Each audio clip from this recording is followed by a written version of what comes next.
공격을 시작하지.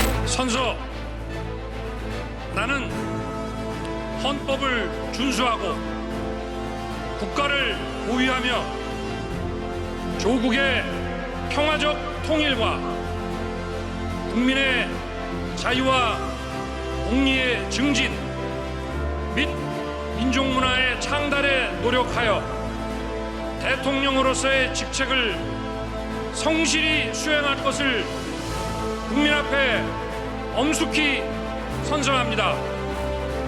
2022년 5월 10일 대통령 윤석열. 2022년 5월 10일 오전 11시 대한민국 제20대 대통령 취임식이 있었습니다. 이제부터 5년 동안 윤석열 당선자는 대한민국을 이끌어갈 것입니다. 윤석열을 지지하는 사람들은 희망을 품을 것이고 반대하는 사람들은 지옥이라 생각하며 5년 뒤의 선거를 위해 와신 상담을 하고 있을 겁니다. 그런데 여러분들은 한 가지 간과한 것이 있습니다. 여러분들이 투표를 통해 뽑은 정치인들이 과연 여러분들이 피 터지게 밥상에서 싸우면서 논쟁을 할 만큼 서로 다른가 하는 겁니다. 각 정당의 지지자들은 선거 때만 되면 반대편 정당이 정권을 잡으면 나라가 망한다고 생각하며 자기가 지지하는 정당이 집권하기를 희망하지만 글쎄요, 뭐가 다른 걸까요?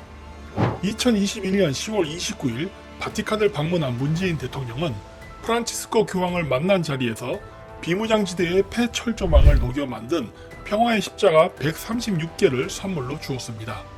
숫자를 136개로 한 이유에 대해서는 남북이 분단된 지 68년이 되었기 때문에 남한과 북한이 겪은 분단의 아픔을 표현하기 위해 68년의 2배인 136개의 십자가를 만들었다 설명했습니다. 한국에서 바티칸에 휴전선 철조망으로 물건을 만들어 선물을 준 경우는 지금이 처음은 아닙니다. 세월호로 시끄럽던 2014년 8월 14일 프란치스코 교황이 한국을 방문했던 당시에도 염수정 추기경이 휴전선 철조망으로 만든 가시면류관을 교황에게 선물한 적이 있습니다. 문재인 대통령과 프란치스코 교황의 만남에 가교 역할을 한 인물은 대한상공회의소 회장, 두산인프라코어 회장을 지낸 박용만이라는 사람입니다. 이 사람은 독실한 카톨릭 신자로 세례명은 실바노입니다. 이 사람은 현재 한국 몰타 기사단의 회장직을 맡고 있습니다. 몰타 기사단 한국 지부는 2015년 한상 이덕선 얼라이드 테크놀로지 회장이 주도하여 설립되었으며 창립 멤버로는 나경원 전 의원, 안성기 배우 등이 있습니다.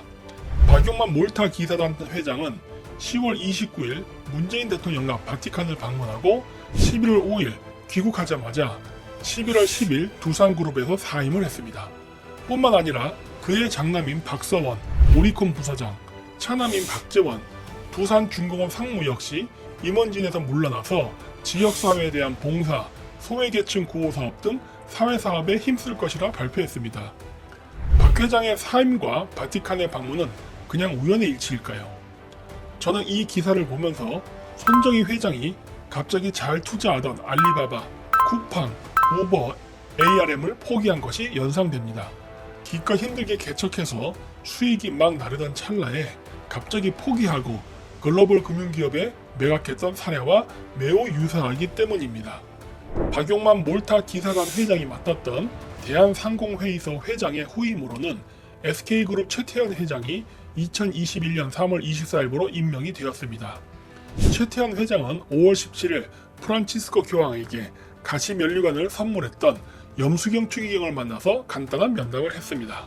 제가 알기로 최태현 회장은 개신교 신자인 것으로 알고 있는데 카톨릭 단체와 인연을 맺고 있는 것은 왜일까요?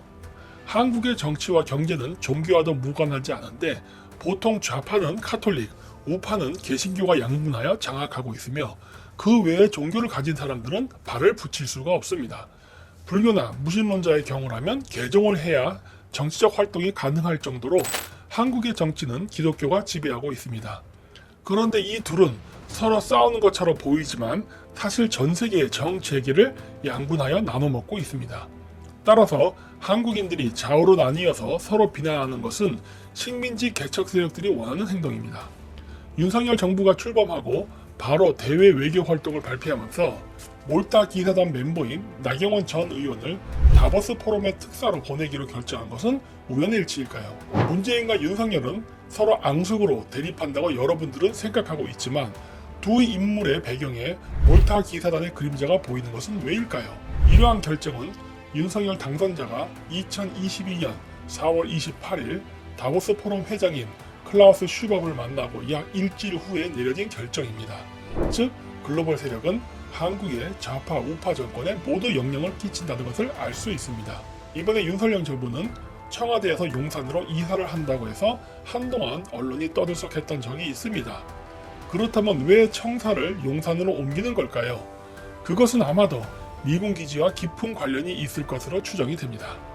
대한민국의 프리메이슨 로지가 들어온 시기는 일제시대입니다. 한국인들이 프리메이슨이 된 것은 일제시대의 서양으로부터 선교사 상인의 신분으로 온 프리메이슨들이 입국해서 친교를 맺은 다음 한국인들을 멤버로 만들었습니다. 이때 독립운동을 하던 많은 지도자들이 프리메이슨이 되어 항일투쟁을 했습니다. 현재 대한민국에는 공식적으로 4개의 프리메이슨 로지가 있습니다. 그중 한 곳이 바로 용산 미군기지 안에 있는 메가도 로지 183번입니다.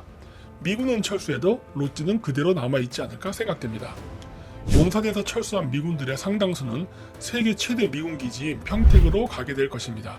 그런데 흥미롭게도 평택 미군기지 안에 또 하나의 로지인 로지 해리 S. 트루먼 1727번이 있다는 겁니다. 주한미군과 프리메이슨은 뗄래야 뗄 수 없는 관계입니다.